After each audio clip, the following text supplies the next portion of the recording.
Start. लेकिन इसमें यार वीडियो गड़बड़ कर रहा है। ये वीडियो एक बार ये डीएक्टिवेट करके यहाँ एक्टिवेट करना पड़ता है, कई बार गड़बड़ रहता है। पुराना दिखा रहा था, यहाँ जाके यहाँ पर अभी आ रहा है।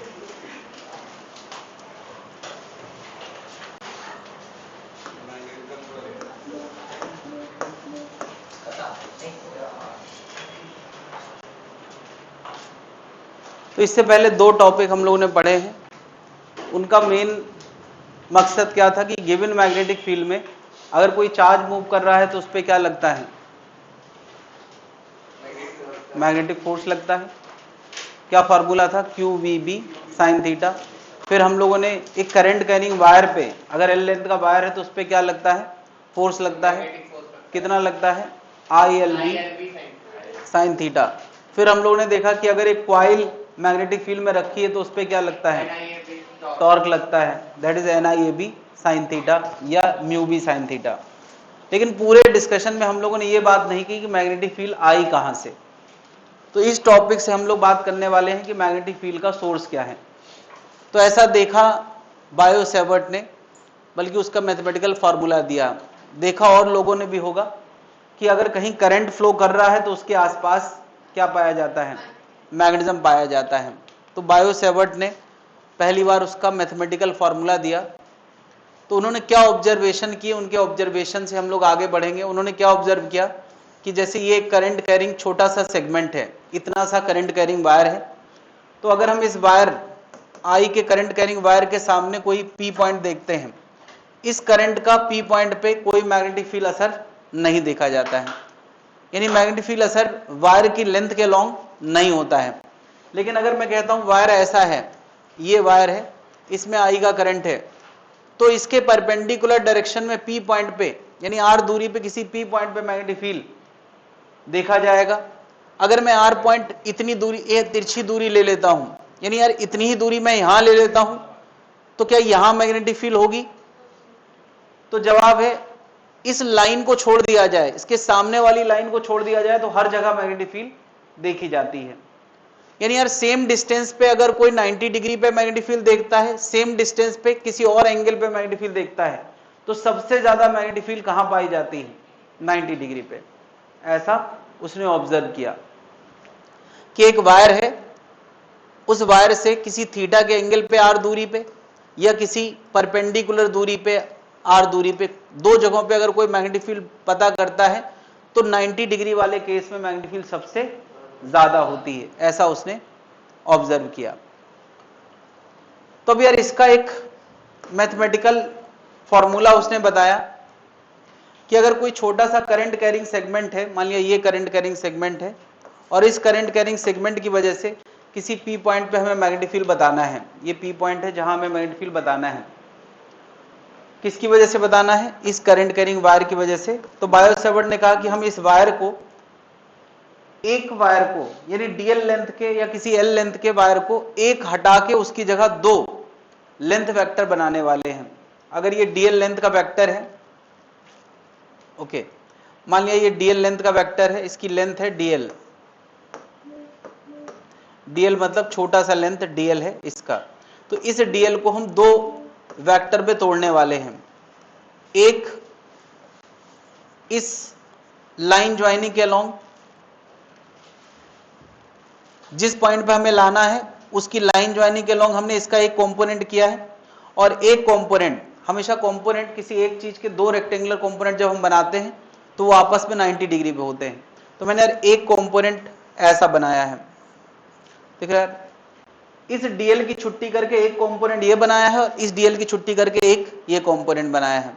ठीक है, सोचो कि इस DL वेक्टर येलो कलर से जो मैंने दिखाया, DL वेक्टर का इस लाइन के साथ थीटा एंगल था, तो ये वेक्टर कितना लिखोगे यार, ये वेक्टर देखो एंगल से लगा हुआ है, ये क्या आएगा DL cos थीटा। और एक और क्या बताओ, दूसरा वाला हमने एंगल से दूर वाला बनाया है, तो ये वाला वेक्टर क्या लिखेंगे, DL sin थीटा। यहां पे यार DL को लेंथ वेक्टर माना गया है और इस येलो वाले लेंथ वेक्टर के दो कंपोनेंट कर दिए, एक एंगल से लगा हुआ और एक एंगल के परपेंडिकुलर। तो मुझे बताओ P पॉइंट पे मैग्नेटिक फील्ड का कंट्रीब्यूशन देने वाला dl cos थीटा है या dl sin थीटा है? तो उसके पुराने ऑब्जर्वेशन से हमें मदद मिल रही है कि dl cos theta P point पे मैग्नेटिज्म देगा या dl sin थीटा। हाँ, तो पुराने ऑब्जर्वेशन से ये समझ में आ रहा है कि अगर हम लेंथ के अलोंग कोई P पॉइंट चुनते हैं तो यहां मैग्नेटिक फील्ड नहीं होती है, और अगर हम लेंथ के परपेंडिकुलर कोई पॉइंट चुनते हैं तो इसका मतलब लेंथ का परपेंडिकुलर होना फेवरेबल है या पैरेलल होना फेवरेबल है? यानी सोचो एक बार ये है, इसमें I का करंट है, जो पॉइंट के अलोंग है वो मैग्नेटिज्म देगा, या एक जो लाइन ज्वाइनिंग के परपेंडिकुलर है साइन थीटा मैग्नेटिज्म देने वाला है। तो ऐसा उसने बताया कि dB का लेना देना, dB मतलब है कि इस छोटे से वायर सेगमेंट का मैग्नेटिक फील्ड कंट्रीब्यूशन। dB का मतलब क्या है? छोटा सा कंट्रीब्यूशन मैग्नेटिक फील्ड का। तो एक छोटा सा लेंथ dl लेंथ का वेक्टर है, dl लेंथ का वायर है, उसका कंट्रीब्यूशन मैग्नेटिक फील्ड का किस पे डिपेंड करेगा? पहली बात तो करंट पे, क्योंकि करंट है तो मैग्नेटिज्म है, करंट नहीं होगा तो मैग्नेटिज्म भी नहीं होगा। और किस पे डिपेंड करेगा? मैंने दो कंपोनेंट बनाए हैं dl cos theta dl sin theta, तो किस पे डिपेंड करेगा? dl sin थीटा पे। और हर फील्ड की तरह मैग्नेटिक फील्ड में भी ये कॉमन बात है कि वो 1/r² के प्रोपोर्शनल होगा। हमने इससे पहले जब जब फील्ड देखी है तो वो हमेशा इनवर्स स्क्वायर लॉ को फॉलो करती हैं। 1/r² को हम लोग क्या बोलते हैं? Inverse square law. तो ये मैग्नेटिक फील्ड भी इस लॉ को फॉलो करती है, जैसे जैसे डिस्टेंस बढ़ेगी वैसे वैसे b तेजी से कम होगा। तो यार dB का फॉर्मूला क्या बन गया? I dl sin theta by r²। और इक्वालिटी लाने के लिए हमें एक कांस्टेंट इन्वॉल्व करना पड़ता है हमेशा, और वो कांस्टेंट का भी यहाँ पे एक फॉर्मूला है, क्या? μ0/4π, है ना। जब तक मीडियम वैक्यूम है तब तक ये फॉर्मूला क्या है? μ0/4π। यहाँ इलेक्ट्रिक फील्ड जब हम पढ़ते तब वो फॉर्मूला क्या होता था? 1/4πε0। यहाँ क्या है? μ0/4π।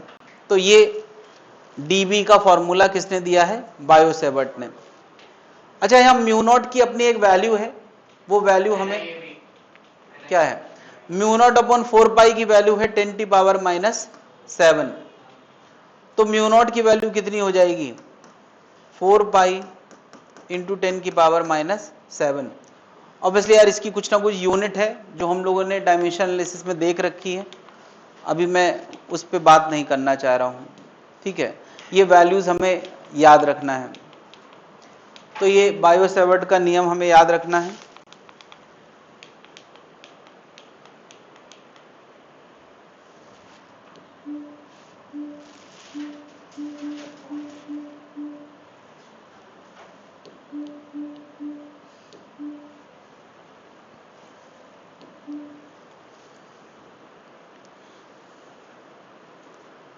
अच्छा ठीक है, तो नोट्स में लिखा हुआ है। अगली बात आती है कि ठीक है, मान लिया इस वायर सेगमेंट को हम ना देख के उसकी जगह दो वायर सेगमेंट देख रहे हैं। एक वायर सेगमेंट कोई मैग्नेटिक फील्ड नहीं दे रहा, एक वायर सेगमेंट दे रहा है। तो वो वायर सेगमेंट किस डायरेक्शन में मैग्नेटिक फील्ड देगा? मैग्नेटिक फील्ड एक वेक्टर क्वांटिटी है, तो अगर कोई पूछे कि किस डायरेक्शन में मैग्नेटिक फील्ड देगा, तो उसका एक सिंपल रूल है कि हम वायर के अलोंग अपना अंगूठा रखें। ये काम हम पहले भी करते आए हैं। हमेशा अंगूठा हम कहाँ की तरफ रखते हैं? वायर के अलोंग। तो वायर के अलोंग हमने अपना अंगूठा रखा है, और P पॉइंट पे जाके ऐसे अपना फन फैलाना है, और P पॉइंट पे जाके डस लेना है, ठीक है। करंट और उस पॉइंट पे जाके डस लेना है। तो डसने की डायरेक्शन कहाँ आ रही है? अंदर आ रही, वही मैग्नेटिक फील्ड की डायरेक्शन है। हमेशा अंदर नहीं आएगी। P पॉइंट अगर इधर है तो अंदर आ रही है, P पॉइंट इधर होता तो बाहर आती, इधर होता तो लेफ्ट आती। तो कुल मिला के हमें जिस पॉइंट पे मैग्नेटिक फील्ड निकालना है उस पॉइंट पे जाके डस लेना, जो डसने की डायरेक्शन आएगी वही क्या है? मैग्नेटिक फील्ड की डायरेक्शन। तो फिलहाल जिस तरह का मैंने डायग्राम दिखाया, बताओ P पॉइंट पे मैग्नेटिक फील्ड कहाँ की तरफ है? अंदर की तरफ, इनसाइड मैग्नेटिक फील्ड है। यहां पर कैसा होगा? इनसाइड। अगर यहां कोई पॉइंट आ जाए तो यहां क्या होगा? आउटसाइड होगी। अगर कोई बाहर पॉइंट हो तो कहां होगा? लेफ्ट होगा। तो बस यार इसको सराउंड करते हुए जाना है। ऐसे अगर सराउंड करते हुए जाएंगे तो हमें मैग्नेटिक फील्ड की डायरेक्शन पता चल जाएगी। तो ये मैग्नीट्यूड का फॉर्मूला है और ये डायरेक्शन का रूल है, याद रहेगा भाई।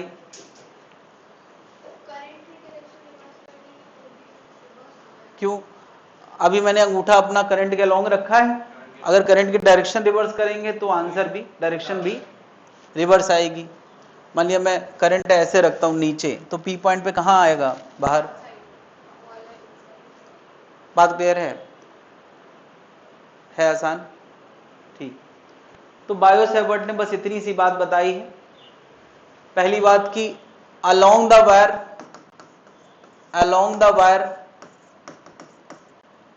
no magnetic field। दूसरी बात यहां मैंने क्या बताई? Perpendicular to wire maximum field, maximum magnetic field. अगर सेम डिस्टेंस हम किसी एंगल पे ले जाएं तो मैक्सिमम और मिनिमम के बीच में आंसर होगा। यानी यहां पे जो बी होगा ये मैक्सिमम होगा, यहां बी होगा बट मैक्सिमम नहीं होगा, और यहां बी क्या होगा? जीरो होगा। वायर के अलोंग मैग्नेटिक फील्ड जीरो होगा, थीटा के एंगल पे बी बीच का होगा, और परपेंडिकुलर पे बी सबसे ज्यादा होगा। ये तीनों बातें यही एक डायग्राम से समझ में आना चाहिए। वायर के long magnetic field zero, wire से थीटा एंगल पे बीच का, और 90 डिग्री पे बी सबसे ज्यादा। क्लियर है भाई? तो बायो सेवर्ट ने एक्चुअली जो नियम दिया है वो किसी बड़े वायर की वजह से नहीं दिया, बस एक छोटा सा वायर है उसका मैग्नेटिक फील्ड का फॉर्मूला दिया है। अब हमें इस नियम को यूज करके और स्ट्रक्चर के लिए मैग्नेटिक फील्ड फॉर्मूले बनाना है ना। तो अभी ऐसा है कि बहुत मुश्किल मैथ्स होगी तो वो फॉर्मूला हम सीधे पढ़ेंगे, और जहां छोटी छोटी सिंपल मैथ्स है उसको हम समझते हुए उसके फॉर्मूले निकालने वाले हैं।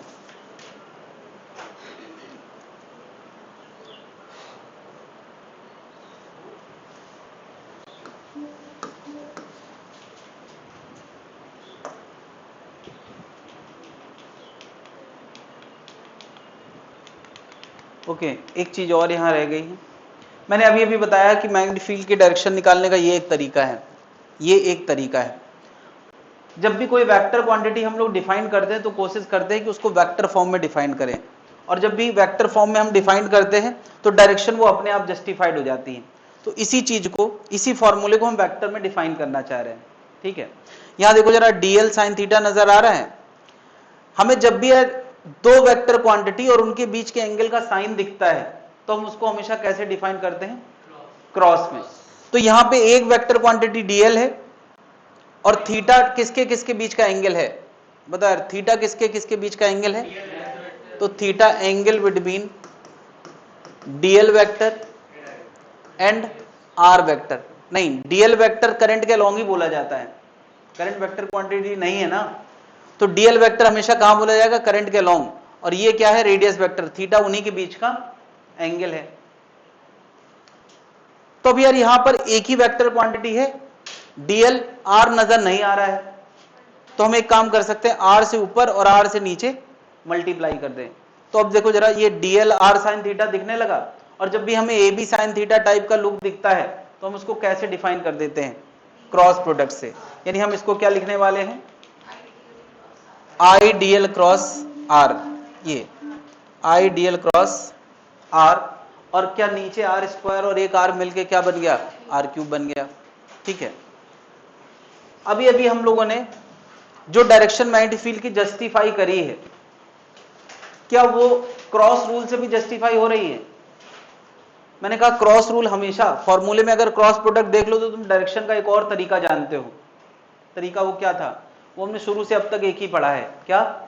पहले वेक्टर से दूसरे वेक्टर की तरफ हवा करते हुए चले तो अंगूठा डायरेक्शन देगा। तो डीएल देखो इधर है, डीएल से आर वेक्टर, ये आर वेक्टर है, डीएल से आर वेक्टर की तरफ हाथ करो जरा, अंगूठा कहां दिखा रहा है? अंदर।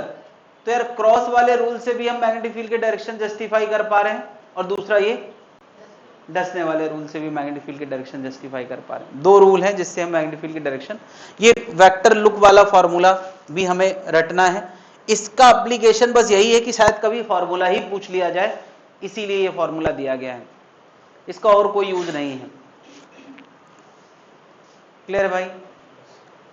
इतनी बात पे किसी को कोई दिक्कत है? आगे बढ़ सकते हैं।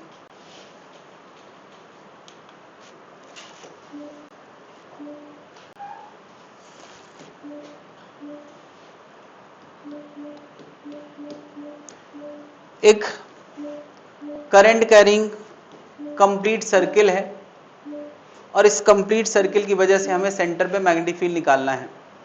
लेट अस से ये पूरा सर्किल है। तो यार जब भी हम कभी सर्किल की वजह से किसी चीज का कंट्रीब्यूशन निकालते हैं तो हम लोग क्या करते हैं, एक तरीका सेट है कि थीटा एंगल के छोटे से चेंज डी थीटा के सामने एक छोटा सा करंट कैरिंग सेगमेंट सोचते हैं और उसका कंट्रीब्यूशन सेंटर पे सोचते हैं। तो बता ये करंट कैरिंग सेगमेंट सेंटर पे अपनी मैग्नेटिक फील्ड देगा, कहां देगा? करंट ऐसे है, सेंटर पे जाके कंट्रीब्यूशन देखना, अंदर आ रहा है, अंदर आ रहा है क्या? ऐसे ऐसे बहुत सारे वायर, ऐसा ऐसा यहां वायर है, ऐसा ऐसा यहां सेगमेंट है, क्या ये सेगमेंट सबका कंट्रीब्यूशन एक ही डायरेक्शन में आएगा या अलग अलग? हाँ, एक ही डायरेक्शन में आएगा। चाहे इसका कंट्रीब्यूशन देखो चाहे इसका। जब भी कभी किसी लूप का कोई खास सेंस ऑफ करंट होता है, चाहे क्लॉकवाइज चाहे एंटी क्लॉकवाइज, तो अगर क्लॉकवाइज है तो सबका असर कहां आएगा? अंदर। अगर एंटी क्लॉकवाइज होगा तो सबका असर कहां आएगा? बाहर आएगा। इसका मतलब हर सेगमेंट मैग्नेटिक फील्ड कहां दे रहा है? अंदर। अगर हम एक छोटे से वायर का सोच पाएंगे तो सबका कैसे आ जाएगा? इंटीग्रेट करके। तो सोचो यार, एक ये छोटा सा वायर है डीएल लेंथ का, उसका कंट्रीब्यूशन यहां पे हमें देखना है डीबी कितना होगा। तो बायो सेवर्ट लॉ क्या कहता है? फॉर्मूला क्या है? Mu naught I DL sine theta upon R square. ठीक है, ये दो चीजें सोचते हैं जरा। मैंने लेंथ को तो डीएल बोला ही है, डीएल ये लेंथ है और आर ये लाइन ज्वाइनिंग है। दोनों के बीच में कितना एंगल है यार? डीएल ये लेंथ है, आर ये लाइन ज्वाइनिंग है, दोनों के बीच में एंगल कितना है? 90 डिग्री। तो थीटा कितना आ गया? 90 डिग्री। सेंटर से यहां तक ज्वाइन करने वाली लाइन की लेंथ वो सर्किल की रेडियस होगी, तो क्या आ गया? R square. Mu naught I DL sine 90 by R square. ये किसकी वजह से मैग्नेटिक फील्ड है? ये एक छोटे से वायर की वजह से है यार। बायो सेवर्ट नियम एक छोटे से सेक्शन का कंट्रीब्यूशन बताता है, पूरे वायर का नहीं। तो ये किसका है? ये magnetic field due to length segment DL, DL की वजह से ये मैग्नेटिक फील्ड आई है। तो बता ऐसे ऐसे डीएल थीटा इक्वल टू 0 से लगा के पूरे सर्किल तक 2 पाई तक एग्जिस्ट करते हैं कि नहीं? तो अगर मैं सबका कंट्रीब्यूशन निकालना चाहता हूं तो हमें बी को क्या करना पड़ेगा? इंटीग्रेट करना पड़ेगा। हमें इसको इंटीग्रेट करना है। तो बताओ जब इंटीग्रेट करेंगे तो क्या क्या इंटीग्रेशन के बाहर आ जाएगा?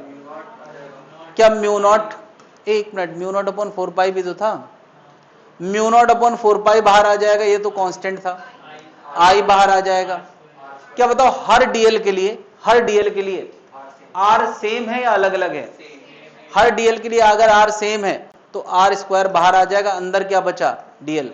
यार देखो जब भी कभी ऐसा हो तो समझ लो तुम इंटीग्रेशन से बच चुके हो। इंटीग्रेशन तो तब करना पड़ता जब डीएल के साथ कोई और टर्म अंदर आता, और अब तुम्हें बस इंटीग्रल का मीनिंग समझना है। बताओ अच्छा, ये डीएल लेंथ इतने पोर्शन को बोला था, और ऐसे ऐसे डीएल पूरे सर्किल में अगर मिला दिए जाएं तो पूरा लेंथ कितना होगा यार? पूरा लेंथ सर्किल का सरकमफेरेंस होगा। कितना हो जाएगा? 2 पाई आर। तो ये बन गया mu naught I upon 4 pi R square into क्या? 2 पाई आर। तो बताओ आर स्क्वायर से आर स्क्वायर गया, पाई से पाई गया, है ना, पाई से पाई गया और 2 से 4 गया। तो बी का आंसर कितना आ गया? Mu naught I by 4 r, mu naught I by 2 r. ठीक, mu naught I by 2 r ये पूरे वायर का मैग्नेटिक फील्ड कंट्रीब्यूशन है। इतने स्टेप अगर समझ आ गए तो अच्छी बात है, नहीं आ गए तो ये फॉर्मूला ही काम की चीज है। हाँ, बोर्ड में आ सकता है, बोर्ड में आ सकता है डेरिवेशन। सिंपल डेरिवेशन हम लोग करते चल रहे हैं, मुश्किल डेरिवेशन ना बोर्ड में आएंगे ना करेंगे। ये किसकी वजह से मैग्नेटिक फील्ड है? सर्किल की वजह से। अभी बता, अगर यही स्टेप मैं आधे सर्किल के लिए करता तो कहां से डिस्कशन बदल जाता, क्या बताओ। वहां भी मैं dB लिखता, ऐसे एक dl मानता, फिर लिखता dB equal to mu naught I dl sin 90/r², यही लिखता कि नहीं। फिर क्या करता कि पूरा b, इस वायर की वजह से पूरा b निकालना है तो इंटीग्रल dB लिखता, ये सब इंटीग्रेशन के बाहर आता, अंदर इंटीग्रल dl आता। लेकिन क्या बताओ, यहां सारे dl जोड़े जाएंगे तो कितना आएगा, पाई आर। वहां क्या आया था, 2 पाई आर। तो पहले और अब में क्या अंतर आ गया यार, इसका बी का आंसर मैं बिल्कुल पिछले वाले को जहां से बदला है वहां से चीजें बदल देता हूं। इंटीग्रल ऑफ डीएल यहां क्या आने वाला है, बोलो यार। सारे छोटे छोटे लेंथ का सम करोगे तो आधे सर्किल की लंबाई आएगी, और आधे सर्किल की लंबाई कितनी होती है, पाई आर। तो यार आर से आर कट गया, पाई पाई का हिसाब किताब हो गया, बी कितना आ गया, म्यू नॉट I/4r। इस बार ये आंसर एक जैसा नहीं है। पिछली बार म्यू नॉट I/2r आया था और ये कितना आया है, म्यू नॉट। आधी रिंग है तो आधा आंसर है। अगर रिंग आधी हुई है तो फिर आधे वायर सेगमेंट तो खत्म हो गए ना, तो मैग्नेटिक फील्ड भी आधी होना चाहिए। क्या इतनी बात जस्टिफाइड है। ये आंसर अगर याद रहेगा तो वो याद रखना बड़ा आसान है, बल्कि वो क्यों रखें, हम और जनरलाइज बात करें। पता है इस सर्किल में पूरा एंगल कितना था, 2 पाई। तो यार अगर मैं कह रहा हूं 2 पाई एंगल था तो मैग्नेटिक फील्ड कितनी थी, म्यू नॉट I/2r। नहीं, पाई हुआ तो ये आधा हो गया। अगर कोई यूनिट एंगल के लिए बात करे तो क्या लिखेगा, बिल्कुल यूनिटरी मेथड लग भी रहा है। आधा हुआ तो आधा हुआ, इसका मतलब चीजें सीधे सीधे प्रोपोर्शनल है। तो यार यूनिट एंगल के लिए हम क्या लिखेंगे, म्यू नॉट I/2r। तो बताओ थीटा एंगल के लिए आंसर क्या लिखोगे। अरे यूनिटरी मेथड कैसे लगाते, पहले एक के लिए फिर ज्यादा के लिए। थीटा के लिए निकालेंगे तो क्या आएगा, θ/2 पाई म्यू नॉट I/2r। यार ये फॉर्मूला किसी थीटा एंगल के आर्क के लिए, थीटा एंगल के आर्क के लिए बी का फॉर्मूला कितना आया है, θ/2 पाई म्यू नॉट I/2r। ये ज्यादा जनरलाइज्ड आंसर है जिसमें इतनी चीज तुम पहचानते हो आराम से। ये किसका आंसर है, अरे यार ये पूरा आंसर पूरे सर्किल का है, और ये θ/2 पाई वो फ्रैक्शन ऑफ एंगल है। अगर मैं बताऊं θ2 पाई रख दूं, मतलब मैं किसकी बात कर रहा हूं, पूरे सर्किल की, तो ये आंसर क्या आ जाएगा, म्यू नॉट I/2r।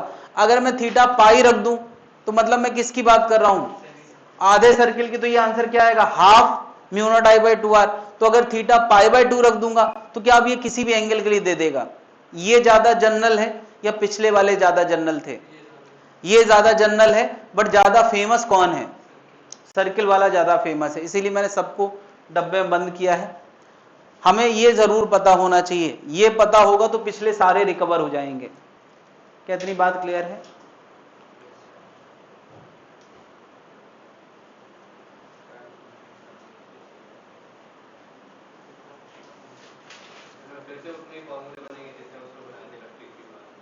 उतने नहीं, इसमें कम है, इसमें कम है, क्योंकि इसमें हर स्ट्रक्चर का फॉर्मूला बनाना मैथमेटिकली फीजिबल नहीं है। तो हम कुछ कुछ स्ट्रक्चर के बना रहे हैं, और यहाँ पे कुछ खास पॉइंट पे ही निकाल रहे हैं। ये सारी फील्ड हमने कहाँ निकाली है, at the centre of the coil. इतनी बात क्लियर है भाई, ठीक। तो हम लोगों ने यार सर्किल, सेमी सर्किल और किसी भी पार्ट ऑफ द सर्किल के लिए मैग्नेटिक फील्ड का फॉर्मूला देख लिया है और डेराइव करके देखा है, और अब हम लोग बिना डेराइव करके ये वाला रिजल्ट देखने वाले हैं, है ना।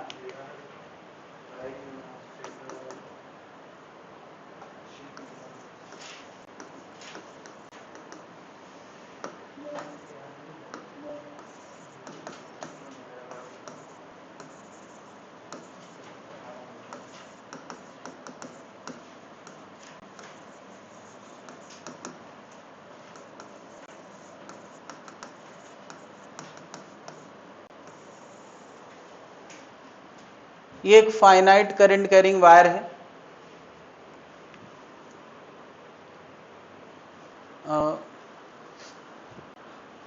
ये बच्चे ऑनलाइन हैं तो खुद ही बता देते हैं कि सर आपने बोर्ड गड़बड़ कर दिया है, तो स्टार्ट करवा के जा सकते हो।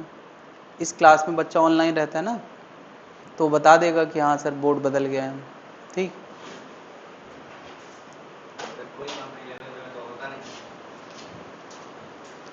लेकिन कल वाली जो क्लास चलती मंडे वाली, उसमें कोई नहीं होता है, तो उसमें कोई बताता नहीं।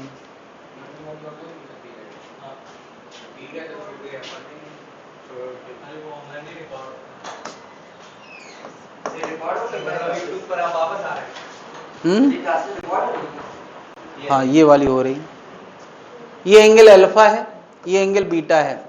क्या ऐसा ही कुछ डिस्कशन हम लोग इलेक्ट्रोस्टैटिक में किया था? उसमें क्या था, एक लाइन चार्ज है, उसकी वजह से मैग्नेटिक इलेक्ट्रिक फील्ड निकालते थे, और अब ये करंट कैरिंग लाइन वायर है, उसकी वजह से हम क्या निकाल रहे हैं, मैग्नेटिक फील्ड। और ये किस तरह से, किस एजम्पशन के साथ फॉर्मूला निकला है, ये जो परपेंडिकुलर दूरी है वो कितनी है, डी है।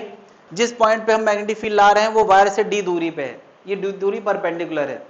और इस पी पॉइंट से अगर मैं ये किनारा जोड़ता हूं, ये किनारा जोड़ता हूं, तो बीच वाली लाइन के साथ ये एंगल अल्फा है और दूसरा एंगल बीटा है। क्या ऐसा ही कुछ डायग्राम था जब हम कहते थे लाइन चार्ज की वजह से इलेक्ट्रिक फील्ड निकालो? अब मैं क्या कह रहा हूं, करंट कैरिंग वायर एक फाइनाइट वायर है, जिसके इस एंड का एंगल अल्फा है, इस एंड का एंगल बीटा है, और उसकी वजह से पी पॉइंट पे हम मैग्नेटिक फील्ड की बात कर रहे हैं।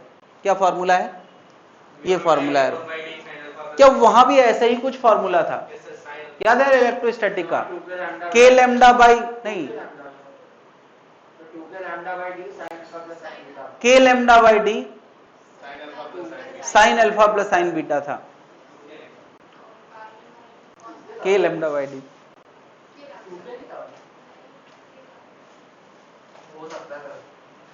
टू के लैम्डा बाई डी आया था इनफाइनाइट वायर के लिए, इनफाइनाइट वायर के लिए आया था।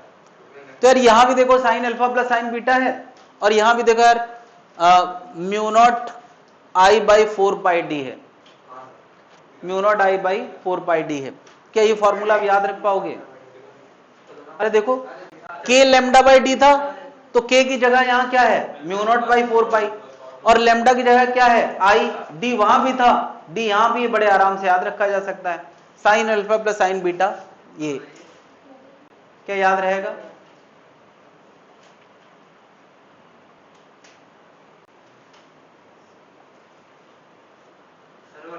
तो अगर हमने फाइनाइट वायर का आंसर लिख दिया है, तो अगर कल को कोई सेमी इनफाइनाइट वायर कहे, या पार्ट ऑफ द वायर कहे, या इनफाइनाइट कहे, इनफाइनाइट बहुत फेमस है, तो बताओ इनफाइनाइट का आंसर क्या हो जाएगा? क्या इनफाइनाइट का आंसर खुद से बना सकते हैं? यार ये एक इनफाइनाइट वायर है, और इससे परपेंडिकुलर डी दूरी पे कोई पी पॉइंट है, यहां मैग्नेटिक फील्ड की बात करना है, तो बता ये मेन आंसर है, इसी से हम बना सकते हैं। बता अगर मैं वो किनारा जोड़ने जाऊंगा तो अल्फा कितना होगा, और ये किनारा जोड़ने जाऊंगा तो बीटा कितना होगा? 90। क्या दिख रहा है? ऐसी बातें हम पहले भी कर चुके हैं। तो कितना हो गया, mu naught I by 4 pi D sine 90 plus sine 90, तो बी का आंसर आ जाएगा mu naught I upon 2 pi D. क्या ये फॉर्मूला अब हम, यार ये फेमस ज्यादा है, ये जनरल ज्यादा है, दोनों ही बातें पता होना चाहिए, क्योंकि नया निकालना है तो जनरल की तरफ देखना पड़ेगा, अगर सीधे सीधे आता है तो फेमस की तरफ देखना पड़ेगा।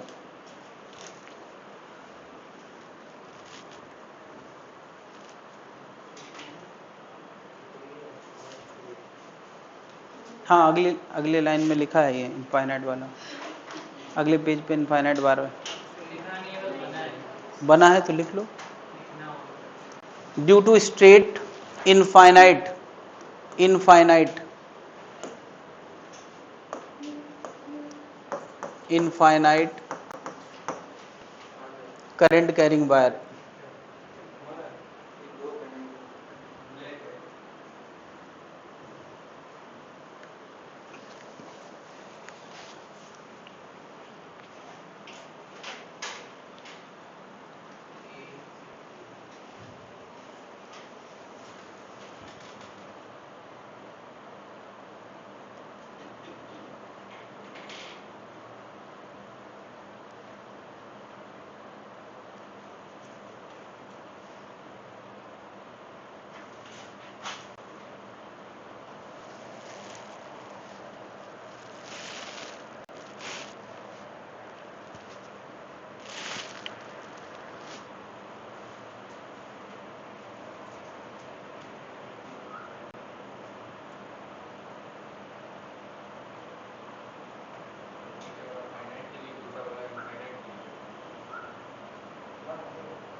हाँ भाई, ऊपर वाला फाइनाइट के लिए है, नीचे वाला पर्टिकुलर इनफाइनाइट के लिए है।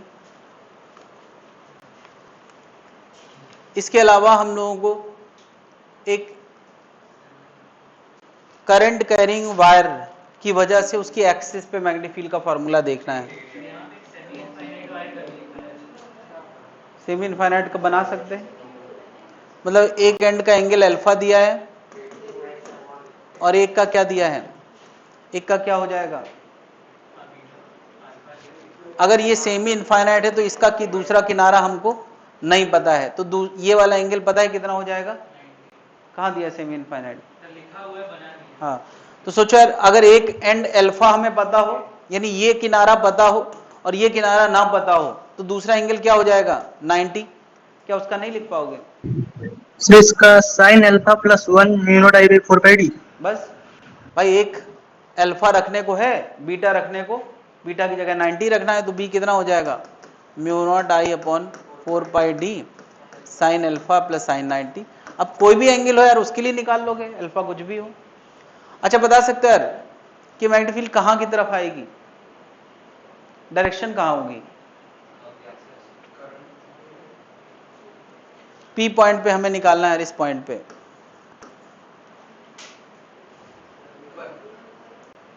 करंट इधर है, पी पॉइंट पे कहां आ रहा है, अंदर आ रहा है, अंदर की तरफ, बस अंदर ही होगा।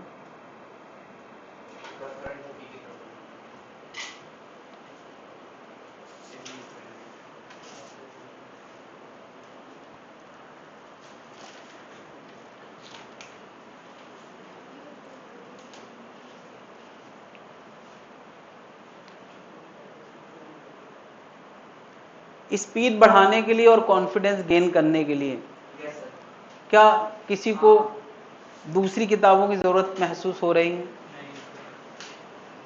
इसके क्वेश्चन स्पीड में हो जाते हैं जो शीट मिल रही है? स्पीड में नहीं होते हैं। सबका एवरेज टोटल निकाल दो तो 2 मिनट में हो जाता है। अगर सबका कुछ क्वेश्चन है तो तुम्हें 5 मिनट से ज्यादा कुछ 5 मिनट लगाते हो, तो सबका निकाल दो 2 मिनट का एवरेज पहली बार में तो आता ही है। पहली बार तुम कोई भी किताब करने बैठोगे, उसमें कुछ थ्योरेटिकल क्वेश्चन होंगे जो जल्दी हो जाएंगे। अब यही कॉन्फिडेंस बढ़ाने में मदद कर सकता है। फिर भी अगर किसी ने सोच रखा है तो कोई किताब चुन सकते हो। अच्छा, अगली बार करने पे कॉन्फिडेंस आ जाता है, पहली बार में 2-3 बार करते, जो एक बार में नहीं होते हम मीटिंग कर हाँ। देते तो फिर सुधारना पड़ता है। तो जैसे अभी इन्होंने कौन सी किताब का पीडीएफ डाउनलोड किया है तो ऐसे कोई किताब अगर तुम्हें लगता हो कि नहीं भाई, एससी वर्मा में ऑब्जेक्टिव है ही नहीं है। एससी वर्मा में लिमिटेड ऑब्जेक्टिव है, उसके भी होते हैं ऑब्जेक्टिव बन के कुछ कुछ क्वेश्चन रहते हैं, है ना।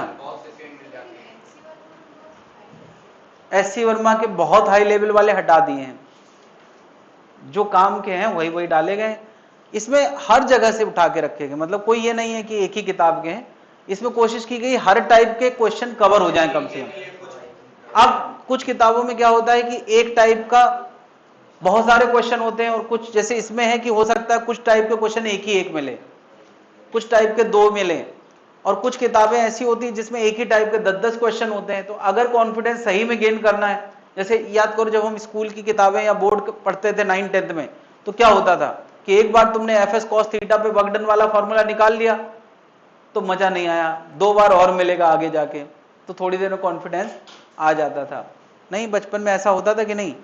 जो मैथ्स की किताब होती थी उसमें क्या होता था कि अगर अभी मैं अपने बच्चे की किताब देख रहा था तो उसमें कुछ था 3 की पावर 0 का आंसर क्या होगा, तो लिखा था 1। फिर अगला क्वेश्चन था 7 की पावर 0 का आंसर क्या होगा, 1। फिर क्या था 9 की पावर 0 का आंसर क्या होगा, 1। तो ठीक है, मतलब अब वो उसके दिमाग में बैठ जाएगा। ये मैथ्स में ऐसा होता है कि मतलब एक ही टाइप के, पूरी एक्सरसाइज ही एक टाइप की है, करते जाओ, मजे लेते जाओ, करते जाओ। फिर एक क्वेश्चन था 3 की पावर 0, 4 की पावर 0, 7 की पावर 0 का सम क्या होगा। तो मैथ्स में ऐसा कॉन्फिडेंस गेन करने का तरीका ये होता था कि ऐसा आदत में आ जाए, ऐसा आदत में आ जाए कि भाई अगर हम टाइप पहचान लेंगे तुरंत आंसर निकल आए। तो ये नीट के लिए काम की चीज है। अगर किसी को लगता है कि ऐसी प्रैक्टिस की जरूरत है तो कर सकता है, ये सबके लिए। हाँ, मतलब कि चीजों को आदत में आ जाना एकदम बिल्कुल, कि जैसे देखा अच्छा इस टाइप का, तो और सारे थॉट आ ही नहीं रहे कि वो फॉर्मूला कैसे आया, कहां से आया, बस इतना पता है कि ऐसे क्वेश्चन को ऐसे करते हैं, दैट्स इट।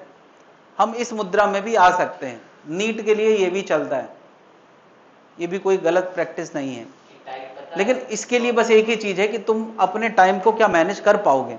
एक चीज का बहुत ध्यान रखना है, पता चले कि तुमने फिजिक्स की कोई बड़ी सी किताब खरीद ली जिसमें हर टॉपिक पे, जिसके मैं 40 देता हूं उसमें 250 क्वेश्चन है, जिसके मैं 40 क्वेश्चन दे रहा हूं उसमें ध्यान रखता हूं कि भाई 40 में से हर टाइप के एक एक दो दो आ जाए, ज्यादा ना है, ठीक है। और उसमें क्या है 250 क्वेश्चन है तो हर टाइप के 8-8, 10-10 क्वेश्चन होंगे कि नहीं। तो अब यार 250 क्वेश्चन के लिए पहले तुम्हें सब कुछ करना पड़ेगा, उस हिसाब से उतना टाइम होना चाहिए। तो अगर कोई टाइम मैनेज कर सकता है तो ऐसा कर सकता है, ये सबके लिए मैं बता रहा हूं, अगर ये चीज किसी के लिए काम कर रही है तो। अगर फ्रस्ट्रेशन हावी हो रहा है तब, इज देयर एनीबडी जो फील कर रहा है तो ना बताए, अपना कर ले। हाँ सर उधर क्या चल रहा है, वेक्टर कब आएगा, वेक्टर थोड़ा सा पढ़ना है इधर। अभी फॉर्मूला बेस चल रहा है, अगली क्लास में फॉर्मूला बेस चलेगा।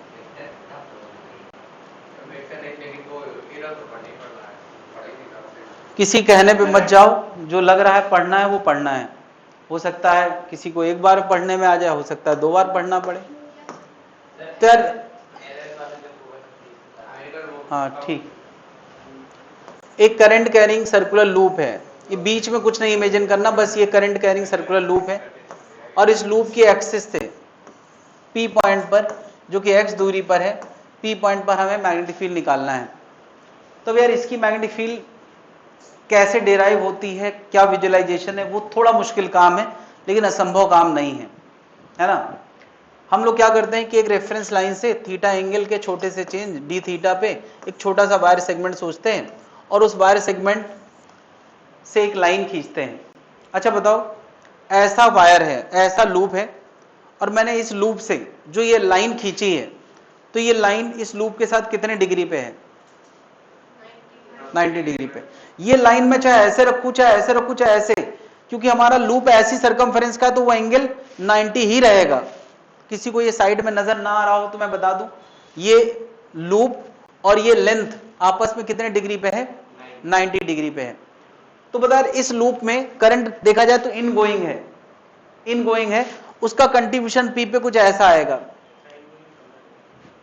यार ये लूप ऐसा है ना, और मैंने अगर यहां कोई लेंथ सेगमेंट लिया है तो इनगोइंग मैग्नेटिक फील्ड है, इनगोइंग करंट है और P पॉइंट पे जाके डसना है तो उसकी मैग्नेटिक फील्ड का dB कंट्रीब्यूशन इधर आएगा। यार ये जो फन होता है हमेशा 90 डिग्री पे बनता है, अपना फन 90 डिग्री पे बनाए। करंट अंदर है तो P पॉइंट पे जाके मैग्नेटिक फील्ड कंट्रीब्यूशन ऐसा आएगा। क्या ये इमेजिन कर पा रहे हैं? अब मुझे बताओ, इस करंट कैरिंग लूप का ऐसे आया है तो बगल वाले करंट का कुछ ऐसे आएगा और बगल वाले का ऐसे आएगा। अगर ऐसे ऐसे सारे वेक्टर अगर तुम P पॉइंट पे सबका कंट्रीब्यूशन दोगे तो तुम्हें आधा खुला हुआ छाता जैसा नजर आएगा। नहीं, सारे वेक्टर कैसे नजर आएंगे, P के चारों तरफ नजर आएंगे। तो क्या लगता है उसका नेट कहां आना चाहिए, उसका नेट ऐसे ऐसे सारे वेक्टर बनाओगे तो उसका नेट कहां आएगा, टुवर्ड्स द सेंटर। तो चल अगर मैं ऐसे ऐसे बहुत सारे वेक्टर्स बनाता हूं तो उन सारे वेक्टर्स का नेट कहां आएगा, बीचों बीच अलोंग द एक्सिस आएगा। बस इतना हजम कर लो कि कहां आएगा, अलोंग द एक्सिस आएगा। अच्छा बताओ, यही पॉइंट अगर इधर लिया होता तो, अगर मैंने इसी का असर उस तरफ लिया होता, सोचो ये करंट कैरिंग कॉइल है, मैं अगर यहां असर ले रहा हूं तो ऐसे आया है और सारे वेक्टर्स का नेट मैंने कहां बता दिया, इधर आया। अगर मैं यही लेंथ सेगमेंट लेता और इधर के किसी पॉइंट पे बात करता तो ऐसे मैग्नेटिक फील्ड आती, और ऐसे ऐसे सबका असर लेते तो वो एक आधा खुला हुआ छाता पीछे की तरफ आता तो उसका असर कहां आता, लेफ्ट आता। यानी यार इस कॉइल में एक एंड से मैग्नेटिक फील्ड एंटर करेगी, सेंटर को चीरते हुए उस पार निकल जाएगी। ऐसा कुछ मैग्नेटिक फील्ड का डायरेक्शन आना है, एक तरफ से एंटर करेगा मैग्नेटिक फील्ड, सेंटर पे बिल्कुल ऐसा होगा और इधर पे भी मैग्नेटिक फील्ड होगी उसी डायरेक्शन में। एक पूरी लाइन हम इमेजिन कर सकते हैं मैग्नेटिक फील्ड की जो सेंटर को पार करती हुई होगी। क्लियर है? अब सेंटर पे तो वैसे ही इमेजिन कर चुके हो, क्या ऐसे ऐसे हर करंट कैरिंग सेगमेंट का कंट्रीब्यूशन सेंटर पे अंदर आता था कि नहीं? सेंटर पे तो पहले ही इमेजिन कर चुके हैं। तो अब बात आती है कि यार यहाँ पे मैग्नेटिक फील्ड कितनी आती है। तो यार x दूरी पे जो मैग्नेटिक फील्ड का फॉर्मूला है B equal to mu naught I R square divide by 2 R square plus X square की पावर 3/2, ये मैग्नेटिक फील्ड का फॉर्मूला है। नो डाउट इसमें कुछ स्टेप्स हैं जिनको हम छोड़ के आंसर लिख रहे हैं, याद रहेगा। और कहाँ है? Along the axis. अब बात आती है अलोंग द एक्सिस अंदर है या बाहर है, तो इसका बड़ा सिंपल रूल है। तुम्हें सेंटर पे मैग्नेटिक फील्ड निकालना आती है? जैसे बताओ ऐसा करंट कैरिंग वायर है तो तुम करंट सेंटर पे मैग्नेटिक फील्ड कहाँ देते हो? देखो सबका कंट्रीब्यूशन अंदर आता है नहीं, और अगर ऐसा करंट कैरिंग वायर होता तो बाहर देते हो कि नहीं? तो यार वैसे तो तुम छोटे छोटे सेगमेंट का कंट्रीब्यूशन से एक्सप्लेन करते हो कि अंदर आएगा, लेकिन अब तुम्हारे पास एक और रूल है। तुम्हें याद है हम लोगों ने डाइपोल मूवमेंट या एरिया वेक्टर की डायरेक्शन निकालना सीखा था पिछले टॉपिक में। जो टॉर्क वाला टॉपिक था वहां हम क्या करते थे कि हाथ को कर्ल करते थे, और कर्ल करके क्या डिसाइड करते थे कि सेंटर पे मैग्नेटिक फील्ड अंगूठे के अलोंग आएगा। कर्ल कैसे करते थे? करंट के हिसाब से। तो जो कर्ल वाला रूल है वो पहले डाइपोल मूवमेंट देता था, वही कर्ल वाला रूल अब क्या देगा? Magnetic field. देखो जरा ऐसे, और ये कर्ल वाला रूल ज्यादा काम का है क्योंकि ये एक्सिस के लिए भी काम करेगा। देखो जरा मैंने करंट ऐसे दिखाया है, तो देखो यार एक्सिस के हर पॉइंट का इंडिकेशन दे रहा है कि नहीं, बल्कि इधर भी देखोगे तो इधर आएगा। तो ये कर्ल वाला रूल जो पहले एरिया वेक्टर दिया करता था, मैग्नेटिक मूवमेंट देता था, अब वो क्या देगा? मैग्नेटिक फील्ड भी देगा।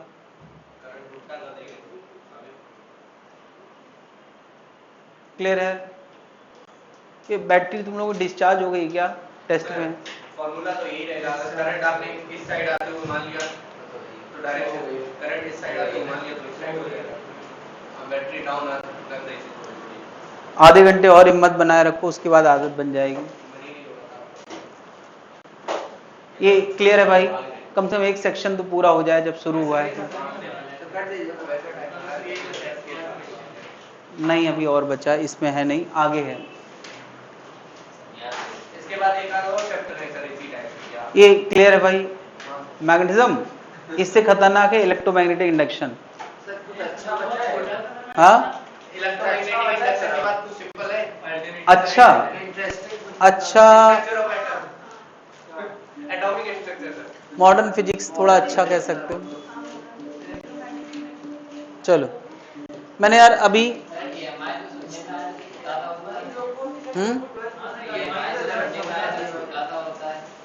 हाँ टॉपिक छोटा सा है बट अच्छा नहीं है। हाँ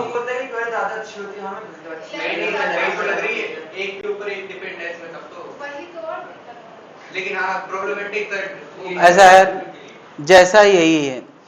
इसमें क्या मुश्किल है भाई? मैग्नेटिक फील्ड के फॉर्मूले आ रहे हैं और फॉर्मूला बेस्ड क्वेश्चन आता है। सबसे अच्छी बात तो ये कि ज्यादा घुमाने का स्कोप ही नहीं है यार, ये फॉर्मूले इन्हीं पे बात करी जाएगी सीधे सीधे से। स्ट्रेट लाइन मोशन देखो यार, फॉर्मूले 3 ही हैं और घुमाने को कितना है? हाँ ये अलग बात है कि वो इंटरेस्टिंग है, इसमें पिक्चर्स कम है, फीलिंग्स कम है। वहां फॉर्मूले 3 है, फीलिंग्स अनलिमिटेड है। हाँ भाई फिर एक और फॉर्मूला है, ये फॉर्मूला लोग अलग अलग तरह से देते हैं। मैंने देखो यार हमेशा एक परपेंडिकुलर दूरी बनाई है और एक एंड का एंगल अल्फा और दूसरे एंगल का एंड बीटा, माने इस किनारे को जोड़ने जाओगे तो अल्फा एंगल है, इस किनारे को जाओगे तो बीटा एंगल। ऐसी एक वाइंडिंग ली गई, इसको बोलते हैं सोलेनाइड। ये फाइनाइट लेंथ का सोलेनाइड लिया है जिसमें क्या दिया जाएगा यार, इसके ये जो टर्न है ना वो अगल बगल चिपक के होते हैं। तो n होता है यहां पर number of turn per unit length, number of turn per unit length, यानी कितने टर्न इसके यूनिट लेंथ में है ये इंफॉर्मेशन हमें दी जाएगी। यानी इसकी यूनिट होगी नंबर पर यूनिट, नंबर पर सेंटीमीटर या पर मीटर, ये दिया जाएगा नंबर पर मीटर। तो नंबर की तो कोई यूनिट होती नहीं है, पर यूनिट इसकी यूनिट होगी। ठीक है, तो हमें n दिया है number of turn per unit length. इसके अलावा इसमें कितना करंट फ्लो कर रहा है ये पता होगा, ये करंट पता होगा। अब तुम जरा इमेजिन करो इस P पॉइंट पे मैग्नेटिक फील्ड कौन दे रहा है, तो तुम कहोगे यार उसके ठीक बगल में जो सर्किल है वो दे रहा होगा, इस तरफ बहुत सारे सर्किल हैं वो दे रहे होंगे, इस तरफ जो बहुत सारे सर्किल हैं वो दे रहे होंगे। तो सर्किल किस रूल के हिसाब से मैग्नेटिक फील्ड देते हैं? अगर मैंने इस सेंस में करंट माना है तो क्या सब एक्सिस के अलोंग देंगे, और जब सब एक्सिस के अलोंग देंगे तो इस पॉइंट पे अच्छी खासी मैग्नेटिक फील्ड होगी, और कहां की तरफ होगी? एक्सिस के अलोंग होगी। क्या ये बात समझ पा रहे हैं यार? अभी अभी हमने बात करी थी एक करंट कैरिंग वायर दूर दूर तक अपना असर देता है और हमेशा इस रूल के हिसाब से देता है। तो अब यहां तो यार एक वायर नहीं बल्कि सारे वायर, और सारे वायर ही एक्सिस के अलोंग देने वाले हैं, तो एक्सिस तक सीमित ना हो कि ऊपर नीचे तक अच्छा खासा मैग्नेटिक फील्ड असर होता है। और कितना होता है उसका फॉर्मूला ये है। क्या ये फॉर्मूला फिर से बड़ा जाना, ये तो गलत है, कुछ ज्यादा ही जाना पहचाना हो गया। इसका फॉर्मूला म्यू नॉट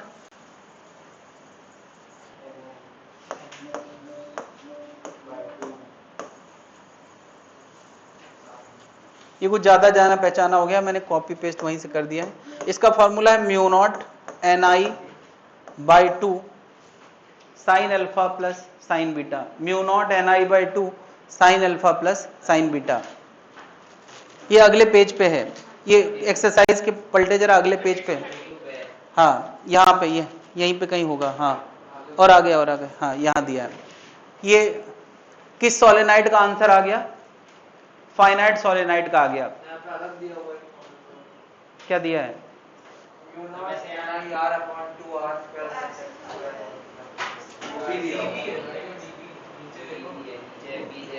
वो इंटीग्रेशन के स्टेप्स मैंने हटाए हैं, वो हटाने से रह गया है। हमने यार पूरे सोलेनाइड का आंसर सीधे सीधे दे दिया, कैसे आया, क्यों आया, कहां से आया, इससे हमें कोई मतलब नहीं है, नहीं पूछा जाएगा। ये बोर्ड पे भी नहीं पूछा जा सकता।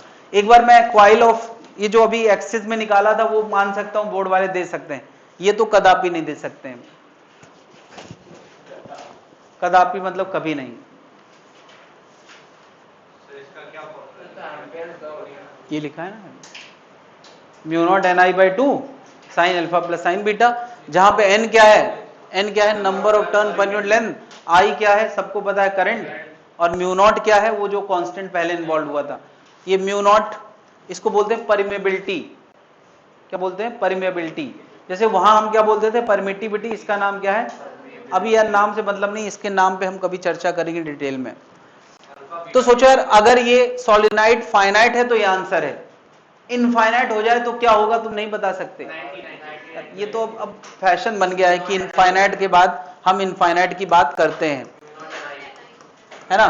क्या इस सर से ये वाला एंगल भी 90 हो जाएगा और ये वाला भी 90 हो जाएगा, है ना। साइन 90 प्लस साइन 90, ये बिल्कुल। इसका आंसर क्या आ गया? Mu not ni। याद रहेगा।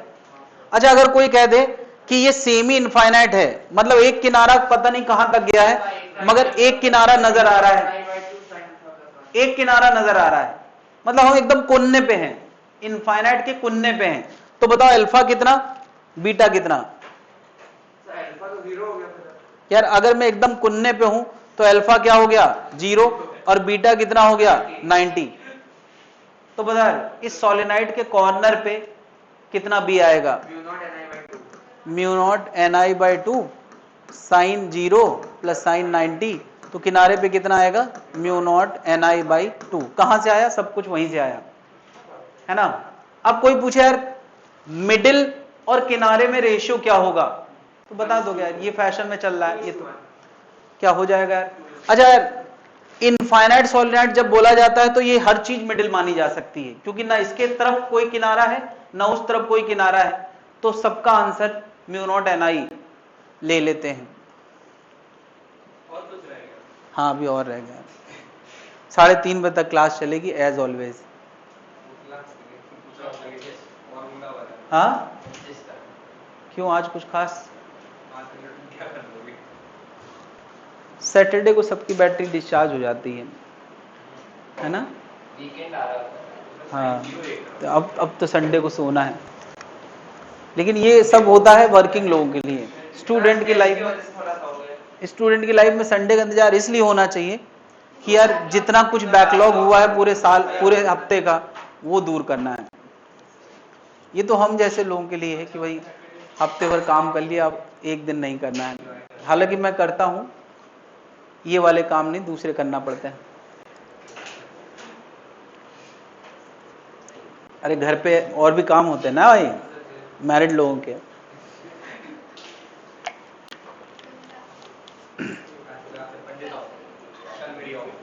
इस बार 3 दिन की ऑफ। हाँ, ईद में 2 दिन की छुट्टी पक्की हो गई। कौन कौन सी? थर्सडे, फ्राइडे और सैटरडे को टेस्ट रखा है मैंने। नहीं, टेस्ट सैटरडे रहेगा। आपका छुट्टी तो थर्सडे की कर रहा है, फ्राइडे छुट्टी होती है। फ्राइडे की छुट्टी तो बंदी होती है, सैटरडे डन। 2 दिन की छुट्टी कर रहा हूं मैं। इलेक्ट्रो का ना सैटरडे टेस्ट होगा और संडे भी छुट्टी है यार, कितनी छुट्टी मनाओगे?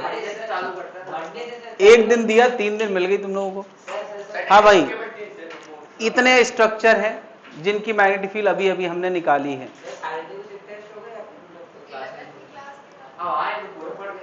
इसका इसका इसका याद दिला रहे हो सब लोगों को। इतने फॉर्मूले अभी तक हम लोगों ने पढ़ लिए हैं। हाँ, हमने सबसे पहले क्वाइल का पढ़ा, उसके सेंटर पे क्या है। फिर हमने सेक्टर ऑफ क्वाइल यानी एक थीटा अल्फा एंगल का सेक्टर है या फाई एंगल का सेक्टर, जो फाई एंगल का है उसका पढ़ा।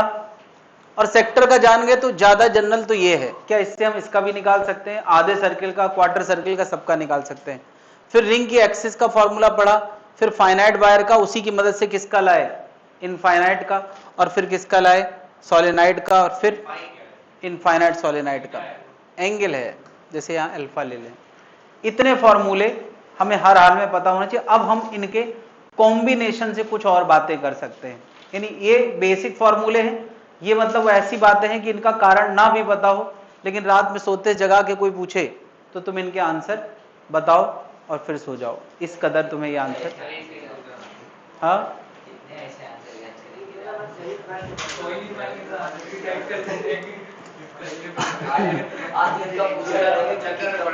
तुम्हें पता है जब हमारे मन में चिंता होता है किसी चीज को लेके तो रात में भी दिमाग काम करता है। तो इसलिए वो भाव लाओ कि हमें दुनिया से आगे निकलना है। अगर ये भाव नहीं आएगा तो दिमाग दिन में काम करेगा, वो भी तुम जब इंटेंस होगे, रात में काम नहीं करेगा। और रात दिन अगर दिमाग को काम लेना है तो ये दिमाग में आना चाहिए यार कि दुनिया को एकदम पीछे छोड़ देना है, एकदम अलग दिखाई दे, मतलब इतना दूर कि पीछे देखे तो तुम्हें लगे अच्छा सब पीछे छूट गए, इतना आगे निकलना है। और अगर ये दिमाग में है कि नहीं भीड़ के साथ चलना है, बस पीछे वाले से आगे निकलना है, तो फायदा नहीं यार। जब तुम इतना फासला लेने का टारगेट बनाओगे तब भी तुम भीड़ में रहोगे, ये भी मान लो, क्योंकि भीड़ से अलग वाला 720 लाया है, उसके बाद सीधे 715 है, 720 आया है, उसके बाद एक बच्चे का, उसके बाद फिर सीधे क्या है, 2 का 720 है, 715। तो मतलब इसका भीड़ से अलग होने का मतलब है कि मैक्सिमम मार्क्स, नथिंग एल्स। भीड़ से अलग रखने का मतलब ही है कि मैक्सिमम मार्क्स की तैयारी करना। ये कोई लिखता नहीं है, बट होपफुली वो फ्रेशर ही होगा। ज्यादातर आईटी में या नीट में जब भी टॉपर निकलते हैं तो वो फ्रेशर ही होते हैं, 12th के बच्चे होते हैं, तुम्हारे जैसे बच्चे होते हैं, सब तुम्हारे जैसे होते हैं। और उसका कारण है यार कि तुम्हें अब 2 साल मिला है और सब कुछ दिमाग में है, उसके बाद तुम्हारे मन में ये भी नहीं है कि अभी हमने कोई ड्रॉप लिया है या हम किसी से इंफीरियर है। ये चीज बहुत प्लस करती है। खैर, ये फॉर्मूले हैं। अब इन फॉर्मूलों पे बेस्ड हमें अदर शेप लेना है।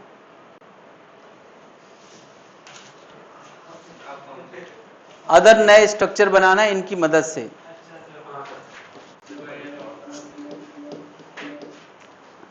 मैंने यार यहां पर एक, अच्छा ये फॉर्मूला तो मैंने दे ही दिया है,